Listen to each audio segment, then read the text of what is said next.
ತಿರುವಳ್ಳವರವರ ಜಯಂತಿ ನಮಗೆಲ್ಲ ಗೊತ್ತಿದೆ.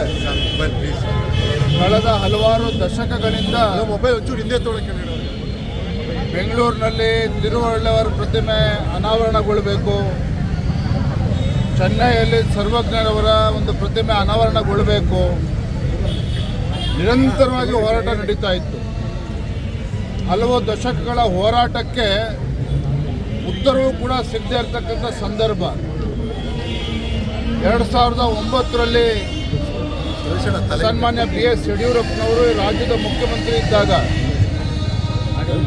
ಕರ್ನಾಟಕ ಹಾಗೂ ತಮಿಳುನಾಡು, ಕನ್ನಡಿಗರು ಹಾಗೂ ತಮಿಳುಗರು ಸಹೋದರ ಭಾವನೆಯಿಂದ ಇರಬೇಕು, ಎರಡು ರಾಜ್ಯಗಳಲ್ಲೂ ಕೂಡ ಅಣ್ಣ ತಮ್ಮಂದಿರಂತೆ ನಾವು ಬಾಳಿ ಬದುಕಬೇಕು ಅನ್ನೋ ಒಂದು ಸ್ಪಷ್ಟ ಉದ್ದೇಶವನ್ನು ಇಟ್ಕೊಂಡು ಏನು ಕಳೆದ ಹಲವಾರು ದಶಕಗಳ ಹೋರಾಟ ನಡೀತಾ ಇತ್ತು. ಹಲವಾರು ಜನ ಪ್ರಾಣವನ್ನು ಕೂಡ ಕಳೆದುಕೊಂಡಿದ್ರು. ಸನ್ಮಾನ್ಯ BS ಯಡಿಯೂರಪ್ಪನವರ ಒಂದು ದೂರದೃಷ್ಟಿತ್ವ, ಈ ಸಮಸ್ಯೆ ಬಗೆಹರಿದಿರ್ತಕ್ಕಂಥ ತಮಗೆಲ್ಲ ನೆನಪಿದೆ. ಅದೊಂದು ಇತಿಹಾಸ. ಬೆಂಗಳೂರಿನಲ್ಲಿ ತಿರುವಳ್ಳವರ ಪ್ರತಿಮೆ 18 ವರ್ಷಗಳ ಕಾಲ ಹಾಗೆ ಮುಚ್ಚಿಟ್ಟಿದ್ರು. ಅದನ್ನು ಅನಾವರಣ ಆಗೋದಕ್ಕೆ ಅವಕಾಶ ಆಗಿರಲಿಲ್ಲ, ಲೋಕಾರ್ಪಣೆ ಆಗಿರಲಿಲ್ಲ.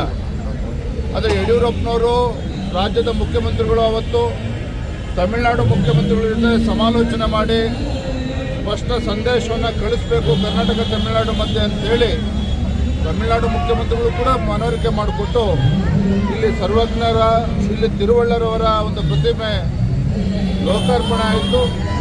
ಚೆನ್ನೈಯಲ್ಲೂ ಕೂಡ ಸರ್ವಜ್ಞರ ಒಂದು ಪ್ರತಿಮೆ ಅನಾವರಣ ಆಗಿರ್ತಕ್ಕಂಥದ್ದು ಇತಿಹಾಸದ ಪುಟಗಳಲ್ಲಿ ಸೇರಿರ್ತಕ್ಕಂಥದ್ದು. ಹಾಗಾಗಿ ಇವತ್ತು ತುಂಬ ಸಂತೋಷ ಆಗಿದೆ. ಇವತ್ತು ವಿಶ್ವಕವಿ ತಿರುವಳ್ಳರವರ ಒಂದು ಜಯಂತಿಯ ಸಂದರ್ಭದಲ್ಲಿ ನಾನು ಕೂಡ ರಾಜ್ಯದ ಭಾರತೀಯ ಜನತಾ ಪಾರ್ಟಿ ಅಧ್ಯಕ್ಷನಾಗಿ ಒಂದು ವಿಶೇಷ ದಿನದಂದು ಬಂದು ತಿರುವಳ್ಳರವರ ಒಂದು ಪ್ರತಿಮೆಗೆ ನಾನು ನಮ್ಮ ಜನಪ್ರಿಯ ಸಂಸದರಾಗಿರ್ತಕ್ಕಂಥ ಮೋಹನ್ ದೇವರು, ನಮ್ಮ ಅಧ್ಯಕ್ಷರಾಗಿರ್ತಕ್ಕಂಥ ಸಪ್ತಗಿರಿಗೌಡರು, ಅದೇ ರೀತಿ ನಮ್ಮ ಜಯನಗರ ಶಾಸಕರು ಎಲ್ಲರೂ ಸೇರಿ ಮಾಲಾರ್ಪಣೆ ಮಾಡಿ ನಮ್ಮ ಗೌರವನ ಸಲ್ಲಿಸಿದ್ದೇವೆ.